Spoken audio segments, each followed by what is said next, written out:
Olá, meu querido irmão, olá, minha querida irmã, que a paz do nosso Senhor Jesus Cristo esteja presente na vida do meu irmão e da minha irmã, é o que eu peço em nome de Jesus. Amém e graças a Deus. Marcos Moliga, teólogo, e com alegria me apresento aqui novamente diante do meu irmão e da minha irmã, para que juntos possamos estudar um pouquinho mais da palavra do Senhor, a Bíblia, através desse nosso canal, a Bíblia, simples assim. Como é de costume, eu peço que o meu irmão e a minha irmã curtam o nosso canal, inscreva-se no nosso canal, ativando as notificações e o mais importante, compartilhe esse nosso canal. Seja você também, meu irmão e minha irmã, um evangelizador da palavra do Senhor. Dando continuidade aos nossos estudos, estudaremos hoje Êxodo capítulo 13, onde veremos a consagração, a memória e a direção divina. Uma jornada profunda de fé, libertação e a constante presença e direção de Deus, revelada na extraordinária saída do povo de Israel do cativeiro egípcio. A consagração dos primogênitos. Deus estabelece princípios fundamentais para o seu povo, marcando a sua propriedade e lembrando a libertação de uma forma perpétua. Recapitulando, no último estudo, nós estudamos a saída do povo do Egito. Depois que Deus, através de Moisés e Arão, aplica as 10 pragas, sendo a 10ª a morte dos primogênitos, o faraó se rende e deixa o povo sair do Egito. Então nós temos Deus reivindica os primogênitos. Deus ordena a consagração de todo primogênito, tanto homem quanto animal, pois todos pertencem a Ele como um sinal de sua primazia e soberania sobre a vida. Isso você encontra no versículo 2. A Páscoa como um memorial eterno. A importância da Páscoa é reiterada como um memorial perpétuo da libertação do Egito, uma história vital a ser ensinada e revivida por todas as gerações futuras. Nós encontramos isso nos versículos de 3 a 10. Lembrando que a Páscoa ela tem simbolizando a saída do povo do Egito, através daquela 10ª praga que foi a morte de todos os primogênitos do Egito, onde foi celebrado uma refeição, uma ceia, antes da saída do povo de Israel. Símbolos da lembrança. O uso de filactérios pelos judeus como um sinal literal da lembrança da lei, está no versículo 9. Ilustra a importância de internalizar e viver os mandamentos. Jesus, posteriormente, criticaria a hipocrisia na prática. Lá em Mateus 23, versículo 5, Jesus se posiciona sobre o uso do filactério. E o que é o filactério? Filactérios são um par de pequenas caixinhas de couro do judaísmo, contendo pergaminhos com passagens da Torá dentro da caixinha, que os judeus amarram no braço e na cabeça para as orações matinais, simbolizando a devoção da mente e do coração. O resgate dos primogênitos. O princípio do resgate é central, destacando o valor inestimável da vida humana e a provisão da substituição de vida. Valor incomparável da vida humana. Enquanto primogênitos animais podiam ser oferecidos, os humanos deveriam ser resgatados, estabelecendo que sacrifícios humanos eram abomináveis a Deus. E isso realça o imenso valor e a santidade da vida. Durante o estudo de Êxodo, nós vamos ver que muitas cidades, muitas religiões, elas faziam sacrifícios humanos, e isso é abominável aos olhos de Deus. Educação e legado da fé. As famílias eram instituídas a explicar aos filhos o profundo significado do resgate, ligando diretamente à 10ª praga e ao sangue do Cordeiro Pascal, garantindo que a história da libertação fosse transmitida.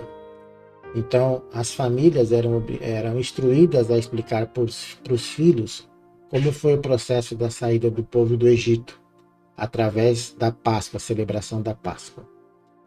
E a substituição sacerdotal. Posteriormente, a tribo de Levi foi escolhida para substituir os primogênitos no serviço exclusivo do Senhor, reforçando o conceito de que toda a nação pertencia a Deus e o valor do resgate por meio da representação. Então, posteriormente, a tribo de Levi, que era uma das 12 tribos de Israel, ela foi escolhida para substituir os primogênitos, ou seja, ela que tomaria conta de passar essas informações. A presença e a direção constante de Deus. Deus demonstra sua soberania e cuidado providencial, guiando Israel de forma estratégica e visível em sua jornada pelo deserto.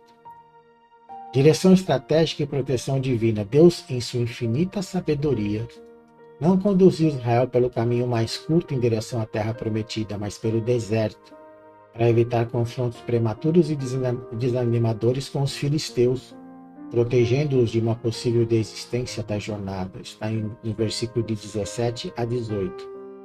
Então aqui o que nos mostra é que Deus podia ter feito eles chegarem mais rápido à terra prometida por um caminho mais curto, mas ele sabia que se eles fossem por esse caminho, eles iam se confrontar com os filisteus, que eram um povo extremamente contra aos israelitas.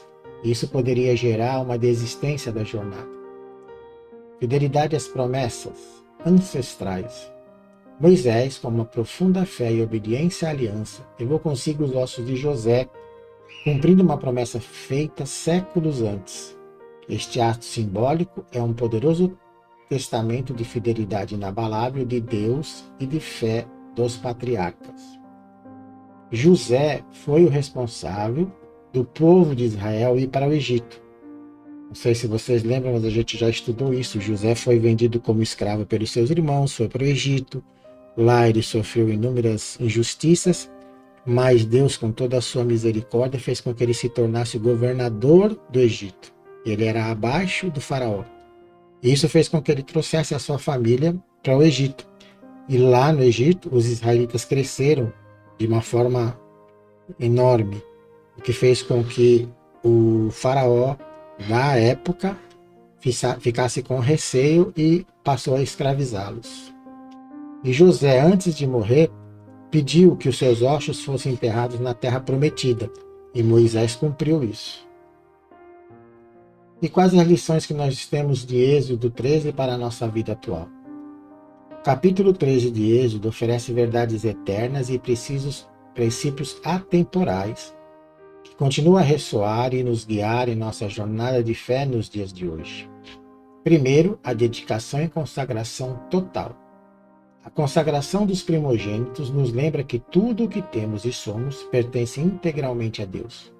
Somos chamados a dedicar nossa vida, talentos e recursos a Ele, reconhecendo sua soberania absoluta sobre todas as coisas.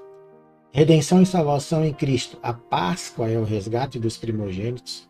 Prefigura a salvação e a redenção suprema que temos exclusivamente em Jesus Cristo, Cordeiro de Deus que tira o pecado do mundo, sendo o sacrifício perfeito e definitivo para nós. E a confiança na direção e no tempo divino. A liderança divina no deserto nos ensina a confiar plenamente no tempo perfeito e na direção infalível de Deus, mesmo quando o caminho parece longo, incerto ou não é o que esperávamos. Ele sempre nos guia para o nosso maior bem e propósito. Que as poderosas verdades desse capítulo fortaleçam a sua fé, meu irmão. Reforce nossa memória da grandiosa obra de Deus e renove nossos compromissos com o Senhor em cada passo de nossa caminhada diária. Amém, Senhor. E agora é o nosso momento de oração, o momento que nós nos colocamos diante do Senhor, com os nossos pedidos, as nossas orações, pedindo para que elas possam chegar até Ele e elas possam ser atendidas se essa for a vontade de Deus. porque nós sabemos que a vontade de Deus é o que nos basta. Por isso, meu irmão e minha irmã, feche os seus olhos, curve a sua cabeça. Nós vamos falar com o Senhor.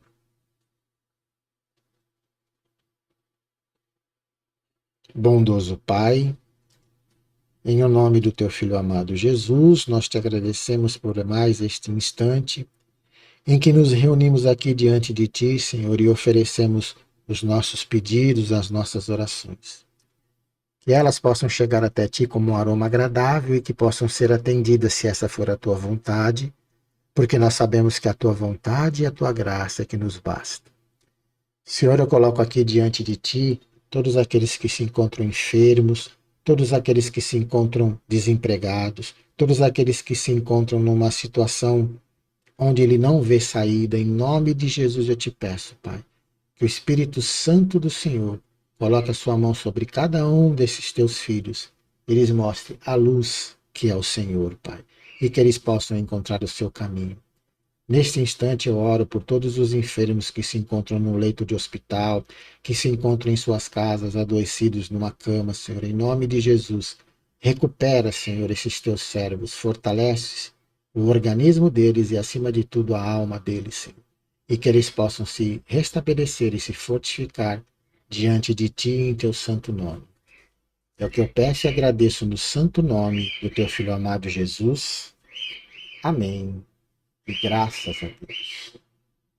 Meu querido irmão e minha querida irmã, o Senhor te abençoe e te guarde. O Senhor faça resplandecer o seu rosto sobre ti e tenha misericórdia de ti. O Senhor sobre ti levante o seu rosto e te dê a paz. Amém, Senhor. Fique em paz, meu irmão e minha irmã, que você possa ter um dia abençoado, uma semana abençoada, um mês abençoado, e que nós possamos nos encontrar novamente aqui num próximo estudo, se assim o Senhor Deus permitir.